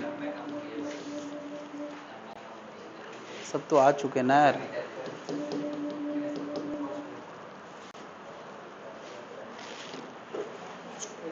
चलो यार,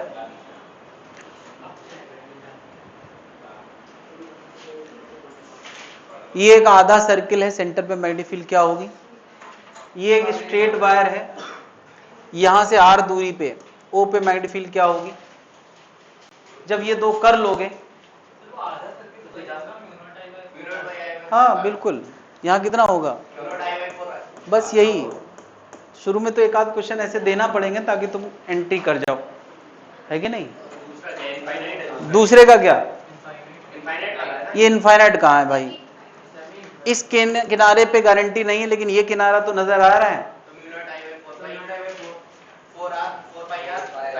कितना? Mu naught I upon 4πd और साइन, क्या ये वाला किनारा कितने एंगल पे है और ये वाला? बस तो हो गया, कितना आ गया? Mu naught I upon 4πr। तो ये दो क्वेश्चन अगर आ जाएं तो समझ लो चांदी है। मगर क्वेश्चन मेन ये था जिसके लिए ये सारे क्वेश्चन मैंने पूछे हैं, क्या है कि ये सेमी इनफाइनाइट, ये सेमी इनफाइनाइट और ओ पे मैग्नेटिक फील्ड बताना है इस पूरे स्ट्रक्चर की वजह से। अच्छा, सबका असर एक ही तरफ आएगा, ये भी चेक कर लो यार। बताओ ये वायर कहां देगा? करंट इधर ओ पे डसना है अंदर। ये कहां देगा? तुम चाहे इस सेंस वाले रूल से समझ लो, चाहे डसने वाले रूल से, अंदर, और ऊपर वाले की वजह से यार एक सेंस ऑफ रोटेशन हमेशा एक ही तरफ करंट देता है। तो क्या ये सारे करंट एंटी क्लॉकवाइज, सॉरी सारे करंट क्लॉकवाइज हैं और क्लॉकवाइज है तो सबका असर अंदर ही आना है। तुम चाहे चेक कर लो, दैट्स इट, क्वेश्चन खत्म। क्या करना है? इन दोनों को ऐड कर देना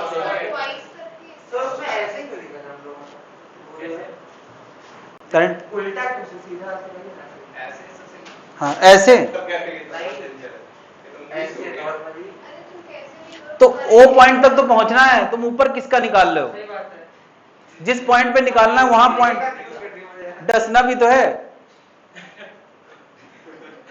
कहीं भी यार फन थोड़ी फैलाना, जहर बर्बाद हो जाएगा। ओ पॉइंट पे डसना है, वहां पे करो।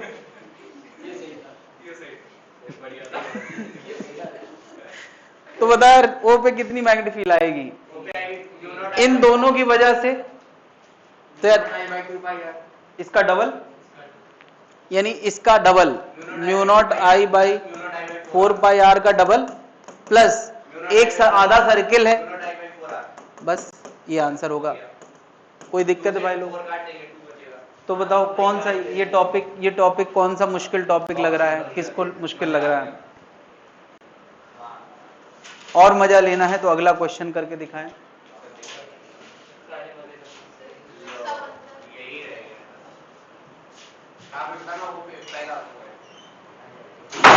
वहां क्या चल रहा है? वहां भी स्टार्ट हुआ, जस्ट स्टार्ट। अच्छा, तो दो बार होके तो फिर तुम लोग एकदम चैंप बन जाते हो वहां पे। वहां तो सब बता देते हैं, ये सोचती रहा कि हम तो चिल्लाते ही होंगे, फायदा क्या? एक्टिव रहा करो, मतलब तुम ये मत करो कि वहां अगर तुम्हारा ये है कि पहले से पढ़ा है तो तुम उनके आंसर पहले से पहले बता के पूरी क्लास को फ्रस्ट्रेट कर दो, ये कोशिश होना चाहिए। हाँ बाकी बच्चों ने क्या अपना डाउट फ्रस्ट्रेट है, क्यों? उन्हीं से कंपटीशन है यार, एकदम बिल्कुल स्मैश द क्राउड। हाँ नहीं, दुश्मन तो फिर ऐसे सभी हैं, बट तुम्हें अपने कॉन्फिडेंस की चिंता करना है यार। कंपटीशन में ये भाव नहीं लाओ कि हम बढ़े सब बढ़े, क्योंकि हम बढ़े सब बढ़े हो ही नहीं सकता है, प्रैक्टिकल संभव ही नहीं। हाँ भाई, यहां भी यही भाव लाओ, मैं कौन कह रहा हूं, यहां भी एकदम बिल्कुल यही भाव लाओ। तुम ला नहीं रहे, बात अलग है। सबका असर कहां आना है?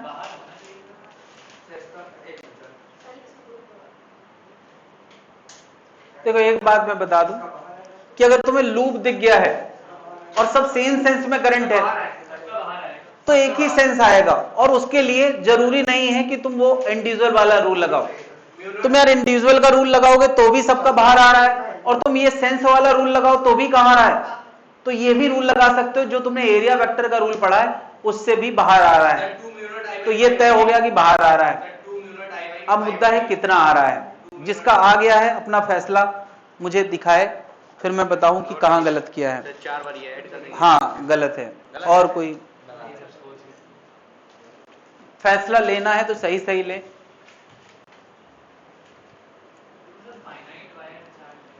चार फाइनाइट वायर लेगी ना? हाँ चारों फाइनाइट है। तो फिर मेरा सही तो है सर? फाइनाइट का फॉर्मूला क्या है? Mu not a by 2 pi d sin 90 वो तो इनफाइनाइट का बेटा। इनफाइनाइट यार final sir.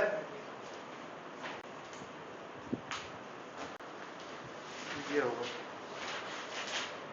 √2 mu naught a by pi r mu naught pi by pi r कहाँ से शुरू किया है? यहां से। ठीक है बोल। अल्फा बीटा इसमें कितना दिया गया है? क्या करना है भाई? चार फाइनाइट वायर का फॉर्मूला अल्फा बता, अल्फा बीटा यार ये सारी साइड ए लंबाई की है, सबकी लंबाई एक सर जैसी है। sin alpha plus sin beta बचेगा नॉर्म रखेगा। तुम सर कितना भाई अल्फा बीटा बताने कोई कान में थोड़ी आएगा। 2 mu naught a by pi by sin इसका √2 म्यू नॉट आई अपन पाई डी। क्या बताओ अगर मैं,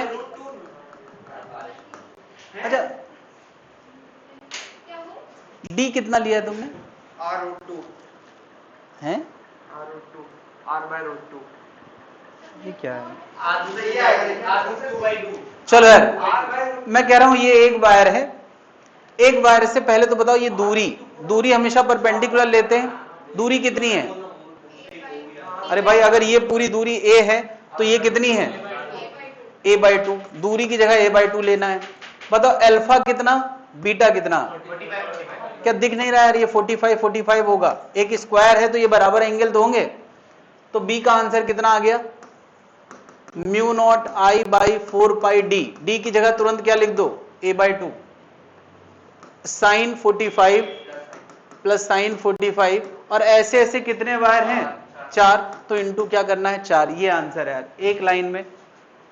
कितने लोगों ने कर लिया यार? क्या ये असंभव क्वेश्चन था?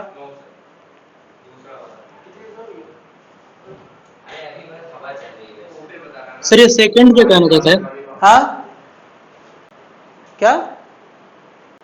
हाँ बोलो क्या? ये सेकंड क्वेश्चन क्या कह रहे हैं? ये वाला क्वेश्चन क्या कह रहा है? ये क्वेश्चन कह रहा है कि ये पूरा, ये एक आधा स्क्वायर, यहां पे यार ये स्क्वायर है बट यहां से आधा लेंथ और यहां से आधा लेंथ गायब है, और ये एक 3/4 सर्किल है। क्या तुम्हें दिख नहीं रहा? ये 3/4 सर्किल है। ये कोई बोलेगा नहीं, तुम्हें यही स्ट्रक्चर देख के बताना है। और क्या क्वेश्चन वही है, फाइंड मैग्नेटिक फील्ड एट ओ। ओ पर मैग्नेटिक फील्ड बताना है इस पूरे स्ट्रक्चर की वजह से। इस स्ट्रक्चर में पता है क्या क्या है? 1 2 3 4 वायर है और एक सर्किल है। सबका असर ओ पे बताना है, सबका असर ओ पे बताना है। हाँ नहीं, ये कैसे लास्ट है? अभी 2-3 और हैं। क्या सोचने का मन कर रहा है? थोड़ी कोशिश करो, फिर गलत होगा फिर मैं बताऊंगा।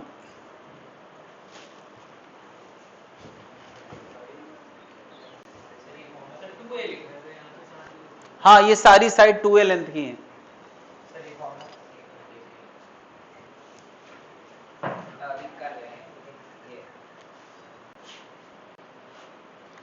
ये किसकी वजह से लिख रहे हो?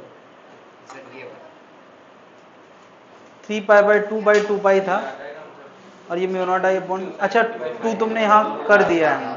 ओके सही है, ये सर्किल की वजह से आ गया। अभी 4 स्ट्रेट वायर की वजह से और सोचता है।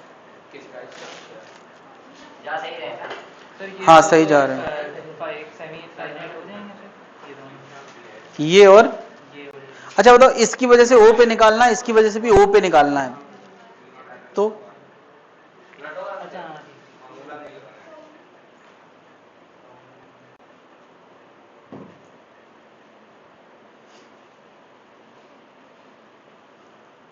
जरा यहां ध्यान दें।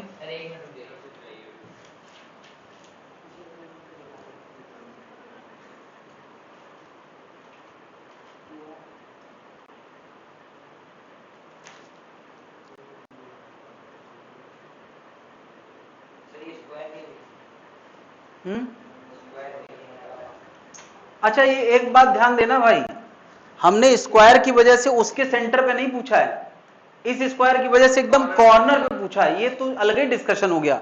यानी सोचो यार, ऐसा एक वायर है, यहां पूछ रहा हूं, एक जीरो हो जाएगा सर, एक जीरो हो जाएगा, एक जीरो हो जाएगा, एक 45 हो जाएगा, वही होगा। ये किनारा 0 पे होगा और ये किनारा 45 दिख रहा है। अभी सोचने को बहुत कुछ है, पूरा सही करके दिखाओ तुमाने। मन नहीं कर रहा, मन के खिलाफ जाना है भाई। तो यार ये वाले लेंथ सेगमेंट का एक एंड 0 है और दूसरा एंगल, एक एंगल 0 डिग्री है और दूसरा एंगल कितना है 45। ये कैसे पता 45 होगा? यार ये भी 2a है, ये भी 2a है, तो फिर ये एंगल 45 तो होगा ही जब बराबर साइड है। तो यार एक एंगल 45 और एक, अच्छा दूरी कितनी है इस वायर से? यार ये दूरी कितनी है 2a। तो अगर कोई इस वायर का असर पूछे तो आएगा म्यू नॉट आई बाई 4, क्या होता है फॉर्मूला 4 पाई डी और साइन 0 प्लस साइन 45, और डी की जगह कितना, डी की जगह 2a। हाँ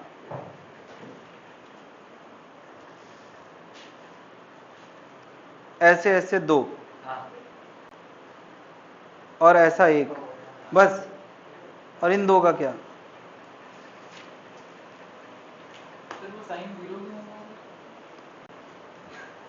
देखो यार, ओ पॉइंट से ये इस पॉइंट पे लाना है ना, जिस पॉइंट पे लाना हो तो उधर से कॉर्नर जोड़ते हैं, तो ये वाला कॉर्नर कितने डिग्री पे और ये वाला कॉर्नर कितने डिग्री पे है। अच्छा बताओ, जो कहानी इस वायर की है, क्या वही कहानी इस वायर की भी तो है? अगर ओ से एक किनारा ये जोड़ने जाओगे तो इधर, और ये किनारा जोड़ने जाओगे तो 0 आएगा।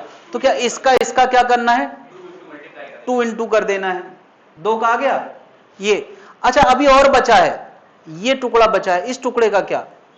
क्या ये टुकड़ा ओ पे मैग्नेटिक फील्ड देगा कि नहीं? याद आया यार, बायो सेवर्ट ने सबसे पहली बात क्या बताई है कि वायर के करंट कैरिंग लेंथ की लाइन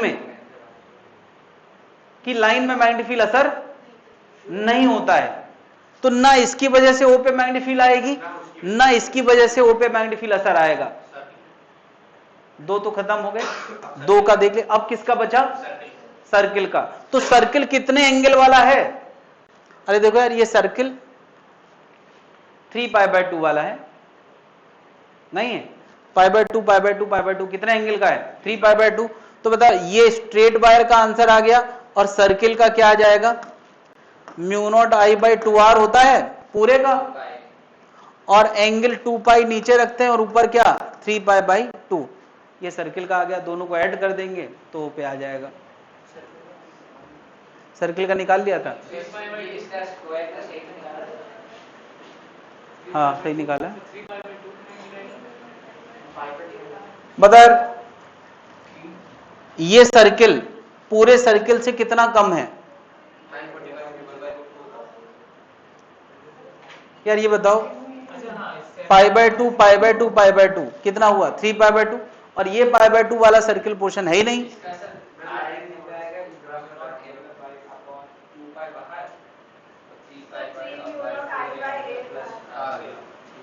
कौन सा? हाँ ठीक है। अब यार इनको ऐड करना है, अलग अलग तुम्हें थोड़ा थोड़ा सोचना है। हम पूरा स्ट्रक्चर एक बार में तो कोई फॉर्मूला जानते नहीं, तो हम इसको स्ट्रेट वायर से डील कर सकते हैं और सर्किल से। इन्हीं के कॉम्बिनेशन ज्यादा फैशन में चल रहे हैं, सर्किल के और स्ट्रेट के। इनके कॉम्बिनेशन पे क्वेश्चन पूछे जाते हैं। क्या इतनी बात समझ में आ रही है? हाँ सर, डिग्री में अलग है क्या इनके? क्या डिग्री में लेंगे तो अलग है क्या? डिग्री में ही तो 45 डिग्री 0 डिग्री लिया है, और क्या डिग्री में लेना नहीं, फिर? 3π/2 ऐसे। तो फिर नीचे भी डिग्री में लो, ये भेदभाव क्यों कि ऊपर तुम रेडियन में ले रहे हो डिग्री में और नीचे रेडियन में, ऐसा कर सकते हैं क्या? अरे अगर तुम यहाँ 270 डिग्री रख रहे हो तो यहाँ 360 लेना पड़ेगा ना ही।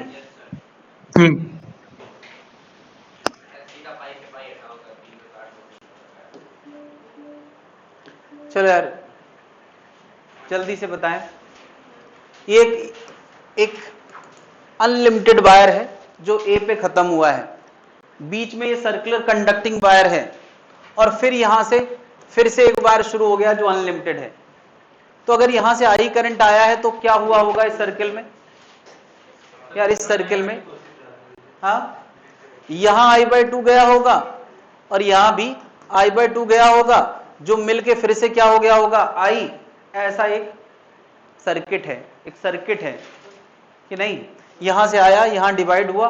क्वेश्चन है ओ पे मैग्नेटिक फील्ड क्या होगी, तो किसका किसका कंट्रीब्यूशन आने वाला है ओ पे, इस सेमी सर्किल का, म्यू नॉट I बाई और नीचे वाले का, और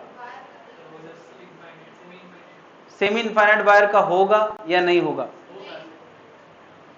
तो यार बहुत पहली नहीं होगा। क्या बता, ये वायर की लाइन में ओ आ रहा है कि नहीं, और इस वायर की लाइन में ओ आ रहा है, और जब लाइन में ओ आता है तो मैग्नेटिक फील्ड नहीं आता, मतलब इसकी वजह से भी नहीं, इसकी वजह से नहीं, केवल किसकी वजह से आएगा, सर्किल की वजह से। म्यू नॉट I बाई 2 बार। तो बात आती है कि सर्किल दो है, एक इधर वाला और एक ऊपर वाला, तो दोनों सेम सेंस में करंट दे रहे हैं, इनके सेंस अलग अलग हैं। थोड़ा ध्यान से सुनना यार, ये वाला जो असर देगा वो बाहर देगा, और ये वाला असर कहां देगा, अंदर। तो यार ओ पे हमें कुछ नहीं करना, बी 0 आएगा, दैट्स इट। दो सर्किल का असर 0 आएगा। कोई दिक्कत है यार? अरे भाई, ये वाला करंट कैरिंग एंटी क्लॉकवाइज है और वो वाला करंट क्लॉकवाइज है, तो दोनों असर अलग अलग देंगे। ये बाहर देगा तो वो कहां देगा, अंदर, तो बाहर अंदर क्या हो गया, खत्म हो गया। यानी इसकी वजह से 0, इसकी वजह से 0, और सर्किल ने एक दूसरे को कैंसिल कर दिया, इसलिए 0। क्या पूरी बात समझ में आ गई है या कुछ और बोले? अब यार ये कुछ अलग वायर है, मैं इसका सीधे आंसर बता दूं तो ठीक रहेगा, लॉजिक भी बता देता हूं। ये आई करंट है, यहां से आई जा रहा है, और हमें ओ पे मैग्नेटिक फील्ड बताना है। बताओ, ये वायर देगा, ये वायर देगा, क्यों नहीं देगा, क्योंकि इस वायर की लाइन में ही वो पॉइंट है, और इस वायर की लाइन में ही वो पॉइंट है, ये नहीं देगा। क्या ये वाले और ये वाले में करंट डिवाइड होगा कि नहीं? इधर ध्यान दे भाई, कहां ध्यान है यार, इसीलिए यार वो छोले भटूरे वाला लिखवा के रखता है, बाबूजी आपका ध्यान किधर है, छोले भटूरे की दुकान इधर है। अब मैं यहां लिखूंगा तो अच्छा नहीं रहेगा यार।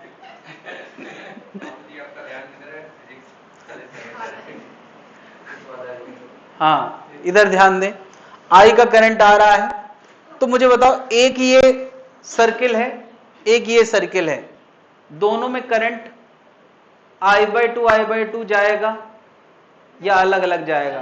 क्यों?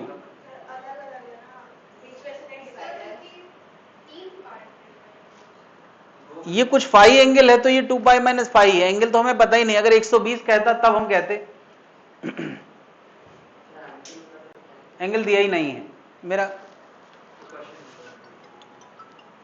हाँ भाई, आई करंट आ रहा है तो इधर और इधर बराबर करंट होगा या अलग अलग डिवाइड होगा?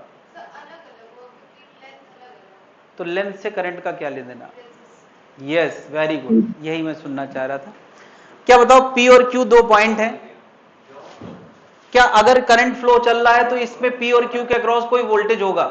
वो वोल्टेज इसके लिए भी वही होगा और ऊपर वाले के लिए, लेकिन क्या ऊपर वाला लंबा वायर है तो उसका रेजिस्टेंस ज्यादा होगा तो उसमें करंट कम जाएगा? नहीं। और करंट का लेना देना रेजिस्टेंस से है यार, क्या करंट V/R होता है? और R का लेना देना किससे है? लेंथ से है। R लेंथ के प्रोपोर्शनल होता है, और लेंथ का एंगल से लेना देना होता है। लेंथ का किससे लेना देना है? एंगल से। तो जिसका एंगल ज्यादा उसका लेंथ ज्यादा, उसका R ज्यादा तो उसका I कम। नहीं, अगर कोई इसमें मैथमेटिक्स लगा के I1/I2 और एंगल के रेशियो निकाल के ये I1 और ये I2 निकालना चाहे तो पहले तो I = I1 + I2 करेगा, और दूसरा I1 और I2 का रेशियो पता है इनवर्स में होगा। I1 जिस तरफ है उस तरफ फाई एंगल आएगा, और I2 जिस तरफ है उस तरफ 2 पाई माइनस फाई आएगा। क्यों? करंट रेजिस्टेंस के इनवर्स प्रोपोर्शनल है तो एंगल के भी। इस फर्स्ट और सेकंड को सॉल्व करा जाएगा तो I1 का आंसर आता है, I1 का आंसर आता है 5/2 पाई I, और I2 का आंसर आता है 2 pi minus 5/2 pi into I। नहीं, यानी जहां पर ये आर्क बड़ी है वहां करंट कम है, और जहां आर्क छोटी है वहां करंट ज्यादा है। लेकिन आर्क बड़ी है तो बड़े का भी तो फायदा होता है, तो यार लंबाई का बड़ा होना यहां मैग्नेटिक फील्ड कंट्रीब्यूशन ज्यादा दे सकता था। अगर दोनों में सेम करंट होता तो किसकी मैग्नेटिक फील्ड जीत होती?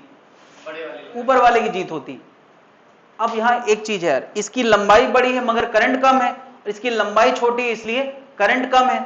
लंबाई छोटी है मगर करंट ज्यादा है, तो इस सेंटर पे जो मैग्नेटिक फील्ड आता है इन दोनों केस में वो जीरो हो जाता है, वो जीरो हो जाता है ना। कैसे? अगर मैं इसका B1 निकालूंगा, इसका B2 निकालूंगा, तो वो नेट निकालेंगे B नेट करने के लिए, तो वो अपने आप जीरो आ जाएगा। कैसे? मतलब अच्छा, इतना बड़ा वायर है जिसका एंगल 2 पाई माइनस फाई है, उसकी मैग्नेटिक फील्ड होगी 2 पाई माइनस फाई अपॉन 2 पाई। ये हो गया angle ratio, mu naught I1 upon 2R होता था क्या? और I1 ये रखना है। फिर देखो यार B2 क्या होगा? B2 इसका एंगल रेशियो लिखो 5/2 पाई, एंगल रेशियो यही करेंगे, mu naught I2 by 2R। तो यार यहां I2 में 2 पाई माइनस फाई आ रहा है, यहां I1 में फाई आ रहा है, तो ये पूरी चीजें एकदम हूबहू सेम हो जाएंगी, तो B क्या हो जाएगा? अब ऐसा है कि एक बार हमने दिखा दिया है, तो अब तुम्हें क्या याद रखना है कि ऐसे डिवाइड करने पर B जीरो आता है। ये बात एक बार देख ली है तो आगे के लिए हमारे लिए रिजल्ट हो गया। क्लियर है भाई लोग? क्या इसके सारे एग्जाम्पल हो गए हैं? तो अब तुम्हारा होमवर्क क्या है?